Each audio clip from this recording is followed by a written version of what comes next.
Yo, what's going on, everyone? It's your boy Ben and JV from JBM Sports Media. And here we are today, continuing our MLB season projection series. And today we're heading towards the AL East to talk about the Birds. No, not the Blue Jays. We're talking about the Baltimore Orioles here today.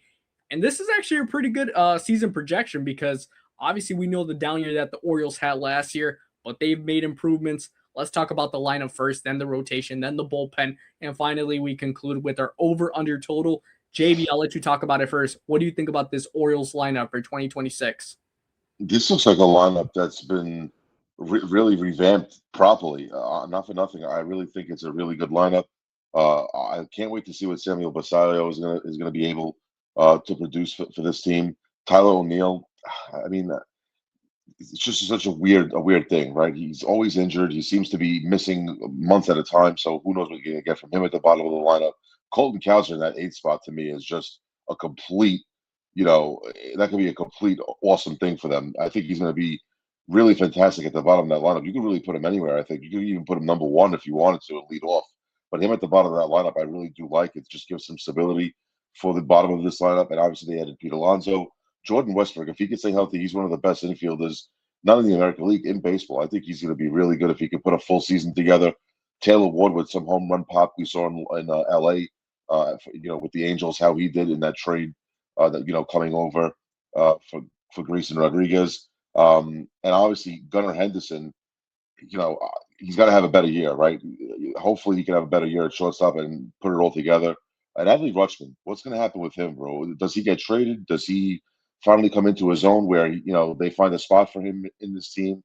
Because they signed Basallo for 7 years or 8 years, I believe, at $68 million, basically telling Rutschman, like, if you don't make or break this year in 2026, you could be out the door. So it's going to be interesting to see what he does in that three spot and how he can protect Pete Alonso. So it's going to be interesting to see what happens with this 2026 offense for the Baltimore Orioles. Yeah, I think this revamped Baltimore Orioles offense is really fun, even just looking at it on paper. Gunnar Henderson, who obviously had a down year last year to his standards, though, because he did suffer that oblique strain, or I think it was an oblique strain, and you could tell it just bothered him throughout the whole year.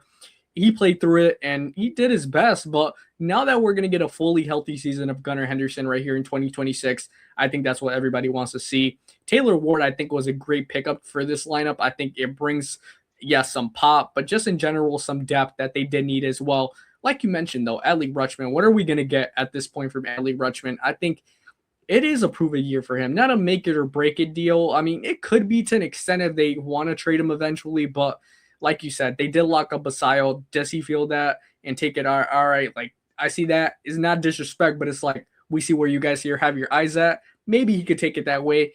It just really depends. Pete Alonso, though, that was the big pickup for them this offseason, adding that pop that they desperately needed into this lineup. I'm totally down for that. And I actually think he's going to have a pretty good year with them.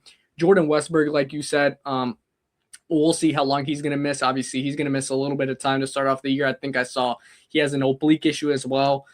So we'll see how long he takes. But Colton Cowser, like you said, he could be the X factor of this team because I think you could plug him in anywhere and he could give you, I mean, all-star type production. I'm very high on Colton Cowser as long as this guy is healthy on the field. Tyler O'Neill, like you said, I mean, at this point, what are you going to get from him? Yes, he brings you some good pop as well, but this guy sometimes is out for like months, and it's just Right. something that they've been dealing with. Blaze Alexander, they did get from the D-backs. I guess we'll see what he gets, but obviously they're waiting for Jackson Holiday to come back at some point early April, so he could be a part of this lineup.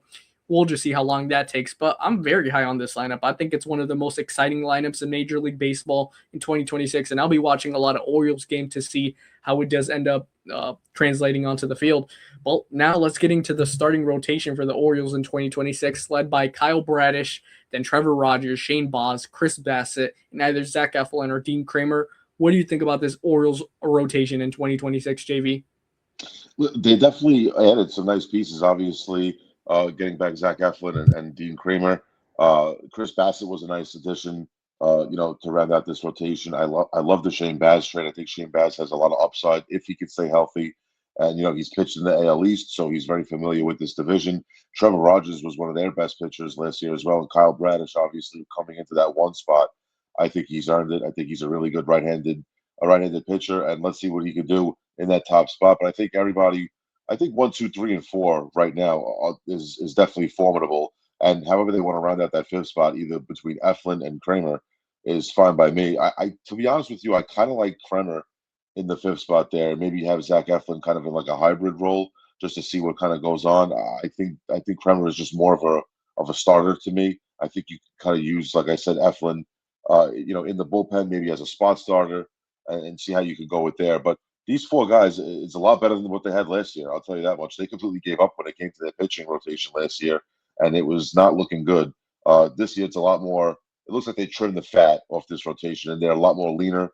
Definitely a lot more athleticism with these pitchers too, which is a big thing. So I'd like to see another year out of Trevor Rogers and see what he could do.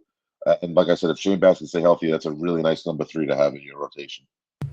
Yeah, I think I do like Kyle Bradish. I think he has some nasty stuff. It's just, can he stay healthy? That's a big thing about Bradish. Do I think he can be an ace quality type of pitcher? Yes, I actually do believe he can be. But number one thing is his health. Trevor Rogers, what are we going to get? Another year of his. Can he repeat his dominance from last year? Because if you saw in that strike that he went through in the second half, he was just pure dominant, pure dominant. If he could repeat that, now we're talking about a potentially a very good rotation because Shane Baz and his upside, can he finally reach it?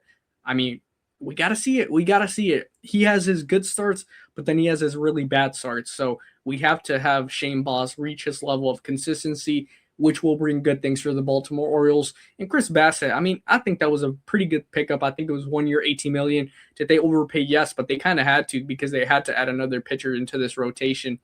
Obviously, having Zach Eflin and Dean Kramer share the fifth spot. I mean, it could be either or. To be honest, maybe Dean Kramer a little bit more comfortably because Zach Eflin, I think he did go through the back surgery and he was recovering from that. So yeah, maybe Dean Kramer, but whichever. Or I mean, they did also sign Zach Eflin for a 1 year, 10 million. So at that point, maybe he does start. Who knows? But I Mm. think it is an upgrade in this rotation compared to what it was last year when, like you said, they gave up on it completely. I actually do like this rotation. It's formidable to say the least. Um, I really do want to see how Trevor Rogers could replicate his last year, and if it's possible to replicate it, because he's the only lefty in this rotation, is what I'm noticing. So maybe it's going to be a little bit more pressure on him. Can he deliver some? I don't know, maybe under a 3 ERA this year? I think that's doable, and I really do hope Kyle Bradish stays healthy. I really do hope so. But without further ado, let's get into their bullpen for 2026 for the Baltimore Orioles, and they got a new closer in town because obviously Felix Bautista, he had a shoulder surgery. He's going to be out for this whole year, I think. And they brought in Ryan Helsley to be their new closer. Keegan Aiken, Yanir Cano, and then everything else other than I like Tyler Wells, but everything else is, I mean, it's not good for me. What do you think about this bullpen, JB? No, listen, the seventh, eighth, and ninth is not horrible. I think it's a decent bridge to me. The seventh, eighth, and ninth is so important when it comes to your bullpen. I think Genier Cano is a formidable piece. As a setup guy, Keegan Aiken. It's nice to have a lefty in your setup role. That's really nice that you could mix and match between Cano and Aiken there as a righty lefty option. And Helsley, hopefully he could have a bounce back year. He had a really bad second half, obviously with the New York Mets. And Tyler Wells was a guy that was in their rotation, slated to be, in their top three. I think in that rotation, they were really expecting him to round out the top part of that rotation. Now he's a long reliever in this bullpen, which it gives them depth. I'm not really against this, but like you said, guys like Grant Wolfram and Rico Garcia and Dietrich Enns, what are we going to get from these guys? I think it's going to be batting practice, to be honest with you. And like I said, if the Orioles are in a tie game and let's say it's 4-4 in the sixth, and they go to their pen, I think it's going to be advantage the other team that they're playing. Yeah, So if you can get to their pen early, that's going to be a problem. So I think for Baltimore and for me, if they're going to stay consistent and be competitive and try to make a wild card, they may have to make a run at a bullpen arm just to solidify this pen a little bit more because I do think they're going to run into some problems. yeah, they can't be throwing out guys like Dietrich Enns out there. Like, Yeah, oh man, that's not it's really just it. Rico Garcia sounds like a ex WWE superstar. I mean, I'll tell you this right now. I'm not a big fan. This 789, perfect. I actually think it's yeah, formidable, it's very solid. decent. Grant Wolfram sounds like he was should have been in Twilight. Yeah, I'm not feeling it. I'm not feeling it at all. I'm not feeling it at all. Unfortunately, it's not the best. I'll be honest. I mean, look at Dietrich. Dietrich. Oh man, Yeah, come on, what's up with that, right? no, Um, yeah, He sounds like he plays fencing. He sounds like he's an Olympic fencer. I don't know. Exactly. There you I go. don't know what's going on with these guys right now. But yeah, That's their yeah. if you see these names in the seventh and eighth, you're in trouble. You're in big trouble. So Yeah, unless they're playing your team, then you should feel good about it. yeah, absolutely. With that further ado, we have to get into the Baltimore Orioles over under regular season win total, and the current line is at 85 and a half. JB, what do you think about this line, man? Maybe this is not a popular decision and maybe not a popular choice. But I'm going under. I don't like the fact that it's set this high after a year that they had last year. I think they need this was a prove it year for me with this lineup. Like, hey, you guys have whatever you need to be a good baseball team and at least fight for a wild card, if not the division. Them getting 86 wins right now is just to me that's just asking too much. I'm going under. I say they go 81 and 81 this year and they finish 500. You know what? I want to go over because I do trust that offense, but I just can't. I think that's too big of a jump. I do think that they're going to have a better year than they did last year, to say the least. I think that's quite obvious with the upgrades that they did make. But I'm going to go under. I'm going to go 84 wins, though. I'm going to go 84 wins. I think it's going to be a pretty decent year, even though it's not going to be obviously what they want, a playoff team.